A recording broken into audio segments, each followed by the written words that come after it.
San Sabas, abad en Palestina, año 439-532, día 5 de diciembre. Vio Sabas la luz primera en Mutalasca, población cercana a Cesarea de Capadocia, en el año 439. Obligada su familia a mudar de residencia por exigirlo así el empleo del padre, que era oficial del ejército, dejaron a su hijo bajo la tutela de un tío suyo, tutela que fue para el niño una verdadera tiranía, hasta tal punto que al cabo de algunos meses de malos tratos, vióse obligado a huir clandestinamente de la casa de su tutor, yéndose a cobijar al amparo de otro de sus tíos. No se necesitaba más para enconar los ánimos entre ambos deudos. La envidia brotó rápida en sus corazones, alimentada por la codicia de las cuantiosas riquezas que para el pupilo habían asignado sus padres. Disgustó sobremanera al joven tan egoísta proceder de sus tíos, que veía arrastrados por desenfrenada codicia en pos de los efímeros bienes terrenos. Y así, para poner rápido y eficaz remedio, resolvió renunciar a todas sus riquezas y buscar la paz de su alma en el silencio de apacible soledad. Marchóse pues en secreto y fue a llamar a la puerta de un monasterio cercano, donde se le recibió al instante con las más vivas muestras de júbilo. Muy pronto permitirán presagiar sus rápidos progresos en la virtud y en la ciencia que el recién admitido será una de las grandes lumbreras de la vida monacal. El aprendiz de la vida religiosa. Tan grande fue el ardor de Sabas durante su noviciado para adquirir las virtudes religiosas y perfeccionarse en ellas, que al cabo de muy poco tiempo igualó su humildad, obediencia, paciencia y sobre todo su mortificación a la de los religiosos más veteranos. No desperdiciaba ocasión alguna de amortiguar en sí todo resabio de su vida pasada. Cierto día, mientras trabajaba en la huerta, alzó los ojos y vio un manzano que parecía brindarle sus hermosos y sazonados frutos. Espontáneamente, levantó el brazo y llevó a la boca una fresquísima manzana. Mas presentósele al instante la triste escena del paraíso terrenal, que tantos males había acarreado al humano linaje. Reprimió su gula y arrojó inmediatamente la manzana sin saborearla. Después de haber pasado 10 años ejercitándose en todas las virtudes, obtuvo de los superiores permiso para visitar los santuarios de Palestina y establecer allí su residencia. Empezó por abrazarse con la asperísima regla de San Pasarión en un convento de Jerusalén. Mas al poco tiempo, molestado por las incesantes luchas doctrinales que había entre católicos y monofisitas, retiróse al desierto de Judá para vivir en compañía de San Eutimio, paladín de la ortodoxia. Este, empero, no le juzgó capaz de sobrellevar el rigor de las penitencias en la nueva vida, por razón de su corta edad, pues no contaba más que 20 años, por lo cual el mismo San Eutimio le encaminó a otra casa de su religión y dependiente de él, pero de regla un tanto más suave. Firme Sabás en su constante anhelo de escalar las cumbres de la perfección, en breve se convirtió en modelo acabado de todos sus cohermanos, de tal modo que el superior del nuevo cenobio llamado Teoctisto o Teotista puso en él toda su confianza.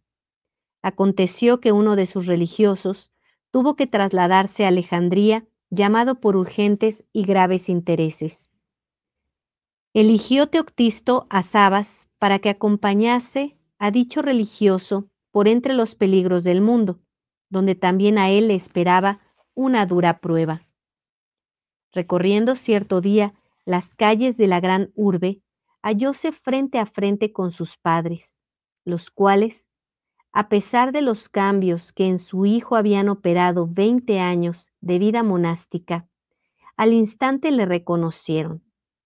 Su padre, sobre todo, comandante a la sazón de la cohorte isáurica, se sirvió de todo para obligar a Sabas a renunciar a la vida que llevaba y hacerle volver a casa, en donde le esperaba el más brillante porvenir.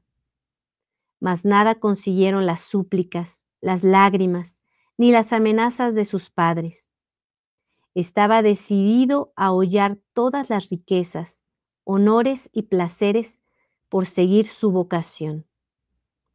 Finalmente, no pudiendo aguantar más la triste escena que presenciaba, dijo con resolución a sus padres: ¿Queréis que abandone el servicio de Dios? Los príncipes de la tierra castigan con tanta severidad a los desertores. ¿Cuál no será el castigo a que yo me haga acreedor desertando en las filas del Rey de cielos y tierra? Quedó el oficial desconcertado ante esta réplica de su hijo, cuya virtud y constancia admiró.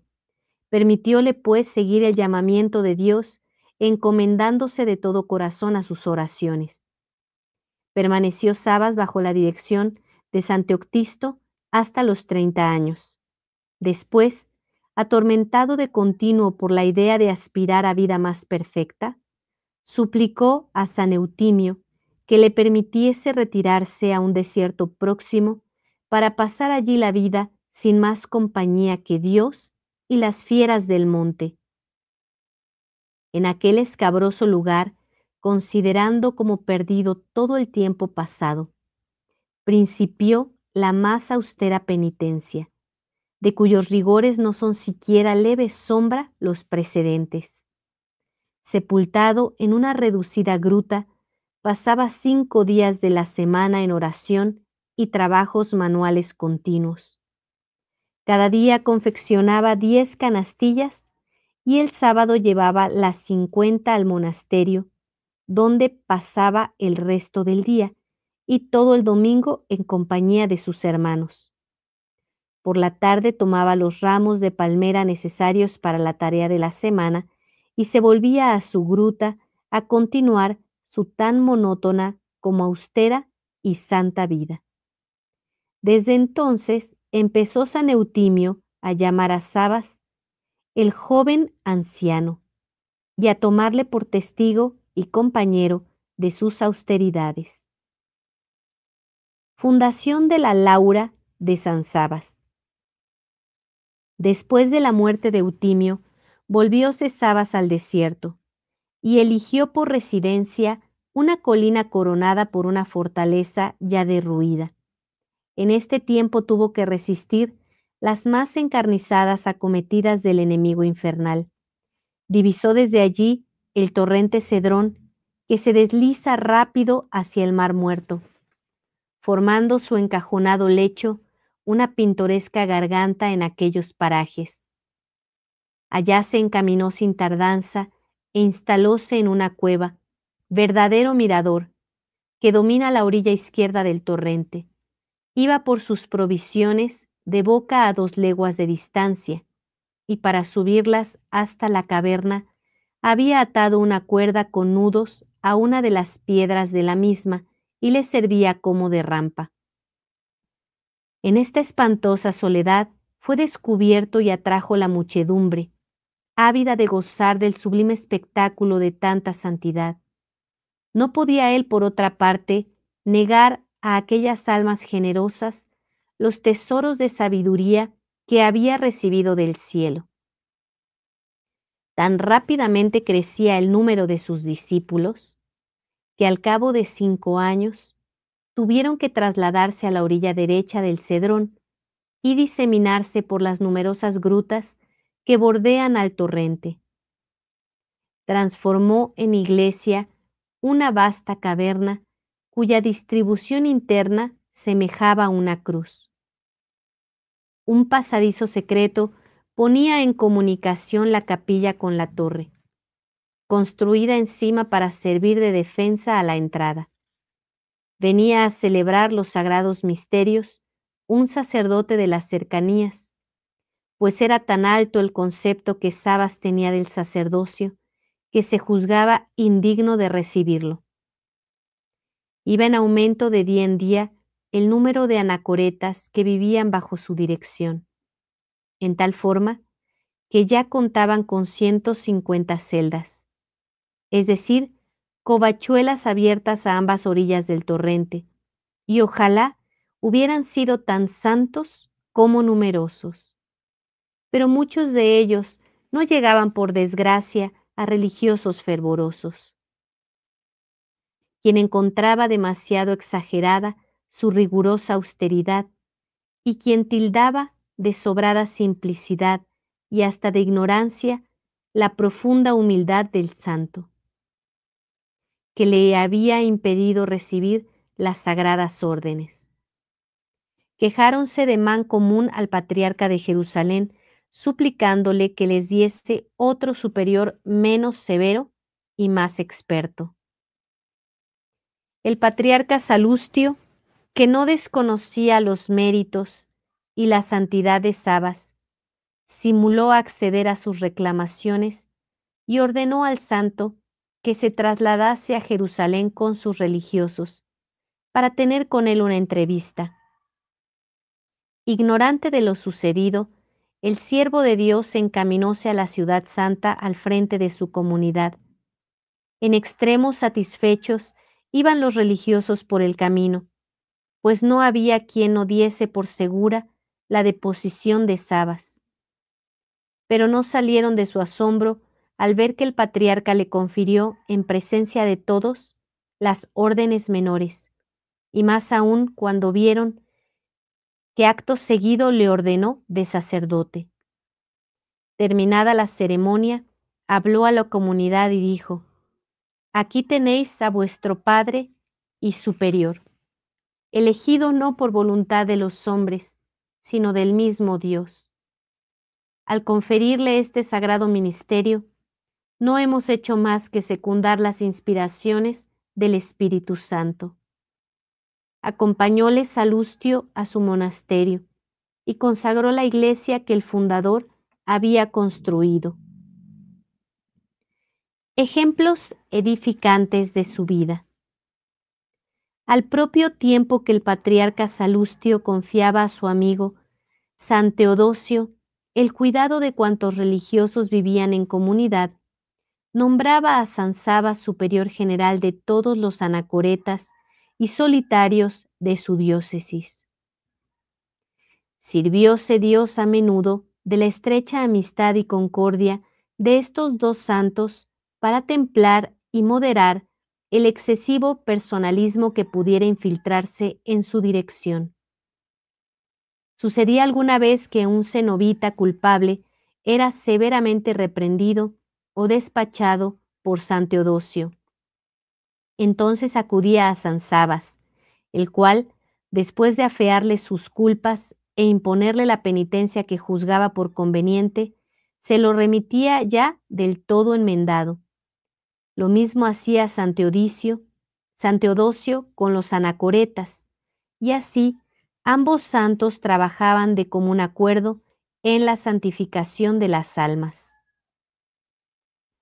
No debe de ningún modo imaginarse a los santos y a los padres del yermo como seres huraños y con ese cierto aire jansenista que con tanta frecuencia se les atribuye, sino al contrario, tal cual eran, es decir, como los seres más amables y simpáticos de la sociedad y los más condescendientes con los que les trataban. Véanse de ello algunas muestras en el santo cuya vida vamos relatando. Hallándose un día San Sabas dando cuenta de una importante misión a eminentes personalidades eclesiásticas, invitóle a un banquete el patriarca de Jerusalén. Asistía también San Teodosio. Narraba el padre de los anacoretas su viaje, sentado entre el patriarca y otro obispo, e iba comiendo de cuanto sus simpáticos y próximos comensales le servían. Al fin del banquete díjole San Teodosio en tono de broma: «Parece, padre Sabas, que hay apetito, pues necesitáis 2 sirvientes». Por toda respuesta, el santo se echó a reír tan espontánea como inocentemente, y con él todos los asistentes. Cierto día divisó San Sabas, al caer de la tarde, al hermano cocinero del monasterio en el preciso momento en que éste arrojaba al torrente Cedrón una olla llena de habas. Había puesto por descuido aquel día doble ración y tiraba las sobrantes para no tener que servirlas de nuevo. El santo no se dio por enterado, pero se levantó por la noche y las recogió todas, pues el torrente estaba seco. Al día siguiente se puso él mismo a preparar el desayuno y después de haberlas limpiado bien, volvió a calentarlas y sazonarlas. Estando a la mesa preguntó al hermano cocinero: «¿Qué tal le parece el plato por mí preparado?» «Jamás lo he comido tan exquisito», respondió. «Sin embargo», agregó con dulzura, «es el que usted arrojó ayer tarde al torrente. Procure en adelante observar bien todo lo concerniente a la pobreza».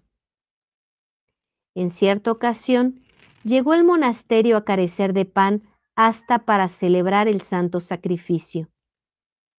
Es de advertir que en el rito griego se usa pan ácimo en la misa.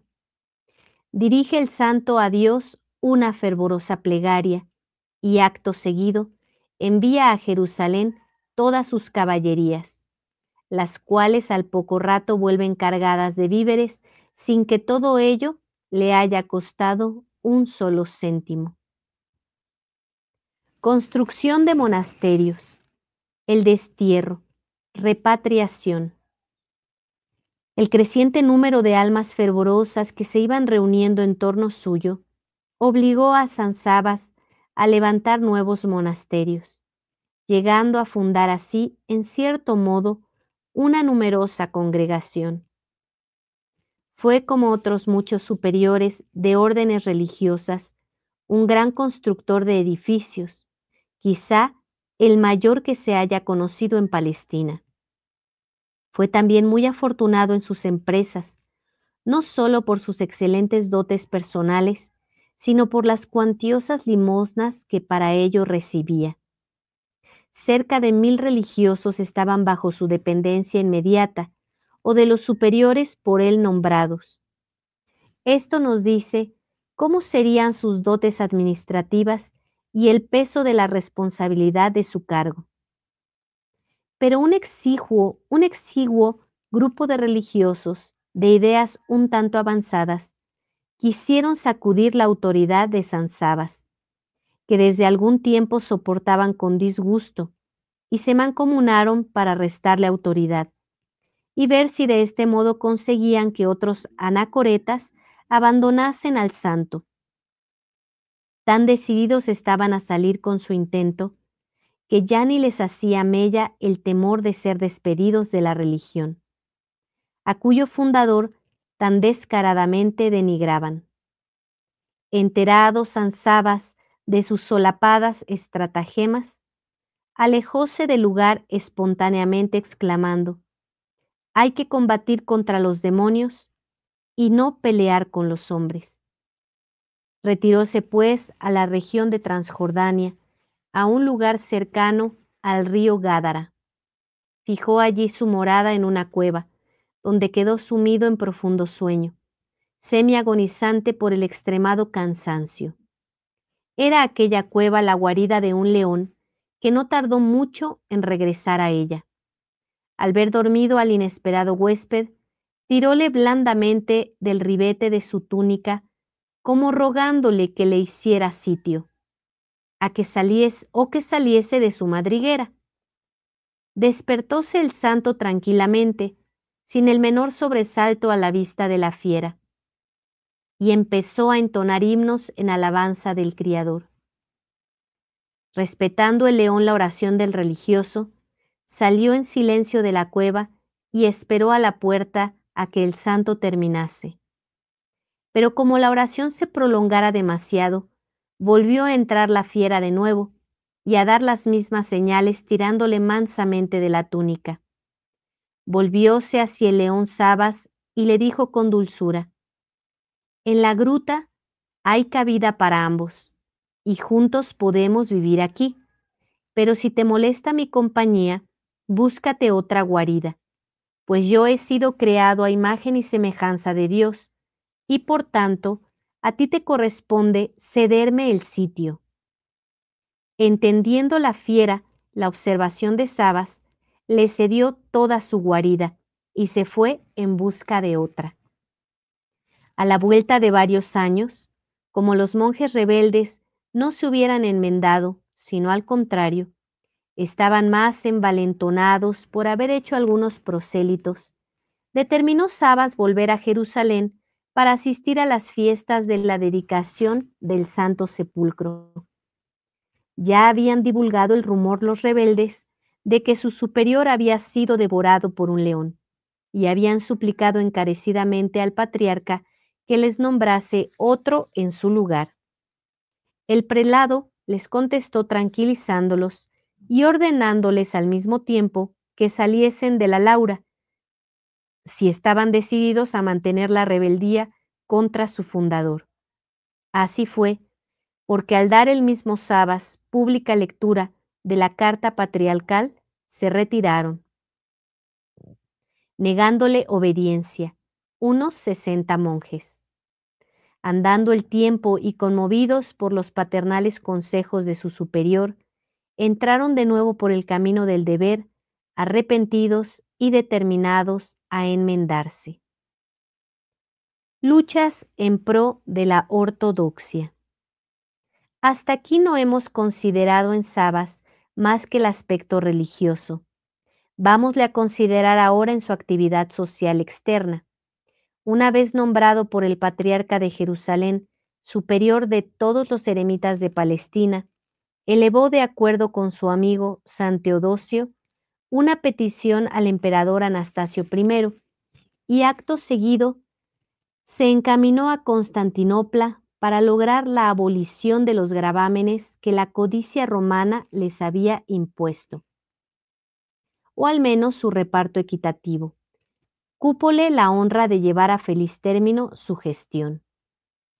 No era, sin embargo, esto el único asunto que le había llevado a la capital bizantina. A decir verdad, ni era siquiera el principal. Hacía algún tiempo que el patriarca de Jerusalén se veía amenazado por un decreto imperial que le condenaba al destierro, pues el mismo emperador era partidario y protector de los heresiarcas, por lo cual Salustio envió a San Sabas al frente de una comisión de abades para que intercedieran en su favor ante el soberano. Recibidos en audiencia por el monarca, adelantáronse los abades a San Sabas en la exposición de sus reclamaciones, interesadísimas todas ellas. Mientras tanto, Sabas guardaba el más profundo silencio, tanto que admirado el emperador le interrogó: «¿Y vos, venerable anciano, no tenéis ninguna petición que formular? ¿Cuál es el fin de vuestro viaje?». Respondió humildemente el santo Anacoreta: «El fin que me ha traído es suplicaros en nombre de todo Jerusalén y muy en especial de su augusto patriarca, que hagáis cuanto os sea posible para que la paz vuelva a reinar en las iglesias de Palestina, para que todos, obispos y monjes, podamos libre y sosegadamente rogar noche y día por la eterna salvación de vuestra imperial majestad». Anastasio los despidió con promesas bastante ambiguas y entregó a Sabas 1000 áureos para subvenir a las necesidades de sus monasterios. Precipitáronse los acontecimientos como se podía entrever por la vaguedad de la respuesta imperial a los comisionados. Antes que Sabas llegase a su monasterio, por orden del emperador, Los obispos fieles, uno en pos de otro, tomaban el camino del destierro. El mismo patriarca, violentamente depuesto, era confinado al fuerte de Ela, que domina las costas del Mar Rojo. El sucesor de éste simuló acatar las disposiciones de Anastasio I, hasta que San Sabas, no pudiendo aguantar tal intromisión política en los asuntos eclesiásticos, reunió a 10,000 monjes y proclamó a la faz del mundo que las decisiones dogmáticas de la Iglesia son inmutables y que los cristianos, en materia de religión, no debían inclinarse ante los caprichos de la autoridad civil. Pasmado, dejaron tales proclamas al emperador, que se creía con omnímodo poder en todos los órdenes. Su primer impulso fue expulsar al siervo de Dios, que se permitía contravenir de tal modo sus mandatos. Pero en esto reuniéronse de nuevo todos los monjes, y San Sabas, junto con San Teodosio, dirigieron, en nombre de la asamblea, una carta al monarca, modelo de firmeza y caballerosidad. Con el advenimiento al trono de Justino I, renació la paz en la Iglesia y en toda Palestina, que se hallaba agitadísima desde hacía muchos años. 12 años más tarde, en el reinado de Justiniano, el alzamiento general de los samaritanos atrajo sobre Palestina la más terrible de las venganzas, en la que hubieron de sufrir los cristianos tanto como los insurrectos. Por segunda vez el santo anciano Sabas contaba a la sazón 90 años. Emprendió el camino de Constantinopla para apaciguar al emperador.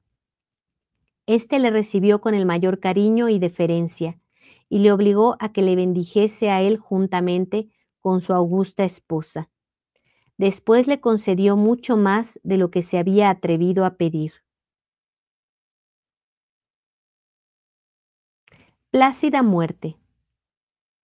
Ya durante su estancia en Constantinopla, veía a San Sabas acercarse el fin de su peregrinación en este mundo.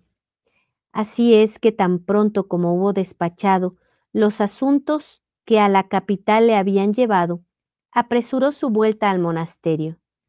Dio cuenta de sus gestiones al patriarca de Jerusalén y volvióse a su Laura, pues ansiaba terminar su vida rodeado de sus hijos. A los pocos días de su llegada, cayó enfermo de gravedad. El patriarca fue a visitarle, y al ver su extremada pobreza y la carencia absoluta de comodidades y medicamentos, lo hizo llevar a su propio palacio. Sufriólo el santo por obediencia, pero a los pocos días, viendo inminente su muerte, suplicó, con los ojos arrasados en lágrimas, que le trasladasen a su querida Laura, donde ansiaba morir. En efecto, desde allí, rodeado de todos sus hijos, volvió a las eternas mansiones, el 5 de diciembre del año 532, a los 94 años de edad. Portentosos milagros obró el Señor en su sepulcro. Así le glorificó Dios, aún después de muerto, y los hombres le tributaron culto sin igual en todo el Oriente. Sus reliquias son objeto de gran veneración en Venecia, a donde fueron llevadas más tarde. Es impresionante la vida de este abad San Sabas. Vemos cuántas mortificaciones tenía al vivir pues en este tipo de cuevas, pero lo hace ver tan fácil.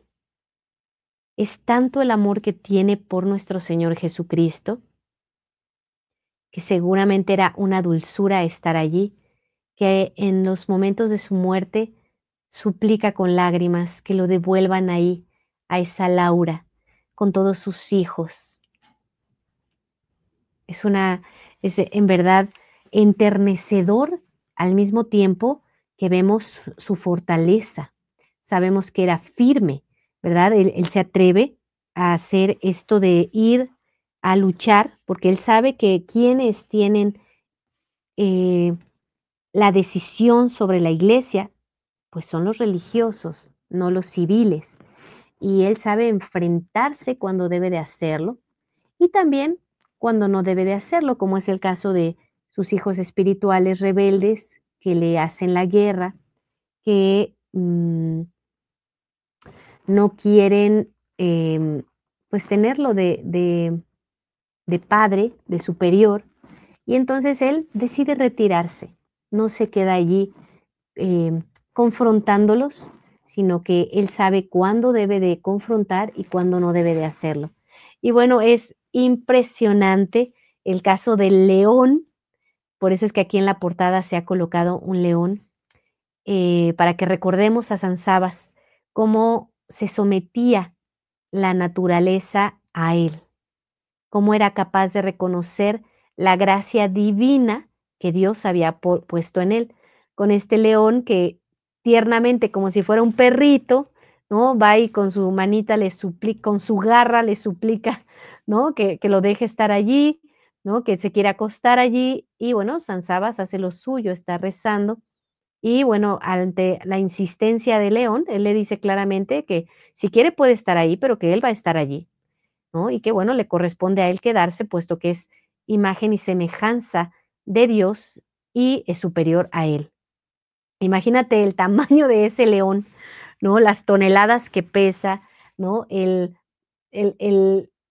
furor de su rugir, ¿no? Y él no se inmuta, ¿verdad? Sabe, tiene esta sabiduría divina de los santos y bueno, pues este león le deja su cueva, ¿verdad? Yo creo que el león se considera indigno de estar ahí y esperaba, qué era lo que le iba a decir, ¿no? San Sabas. Entonces, vemos esto como es maravilloso, cómo él tiene fijo siempre su mirada en Dios, cómo él está en búsqueda de Dios. Vemos cómo, eh, tiene esta buena relación, esto me gusta muchísimo, eh, ver esta buena relación que tiene con otro de los, padres, ¿verdad? San Dionisio me parece que se llama, y ambos tenían su, pues, como su congregación, y cuando había un discípulo, ¿verdad? Un hermano que no se estaba entendiendo muy bien con su autoridad, bueno, pues les reprendía claramente y lo enviaban al otro monasterio y el otro padre, ¿no? Le ayudaba, lo corregía y lo devolvía. Hay un dicho aquí en México que dice, el pan ajeno hace al hijo bueno. Entonces ellos cooperaban entre sí, eran firmes, muy firmes. Vemos cómo lo habían juzgado de ser sumamente estricto y de no tener la, la experiencia. Y lo que hace su superior es algo muy loable, en que él sabe quién es, reconoce quién es. Y bueno, para quitarle los pretextos a todos estos rebeldes, lo que hace es darle la autoridad y le da el sacerdocio mismo que San Sabas no había querido tomar nunca, porque se consideraba indigno de ello y además consideraba en una alta estima, evidentemente, el sacerdocio, porque así es.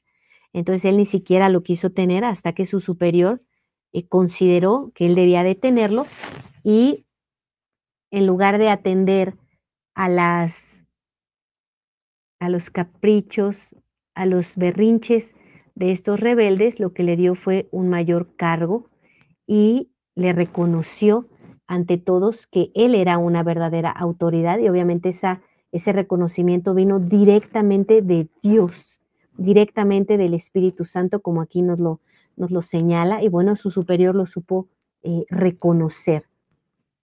Vemos cómo no era así, no era que era exageradamente estricto, aunque claro que lo era.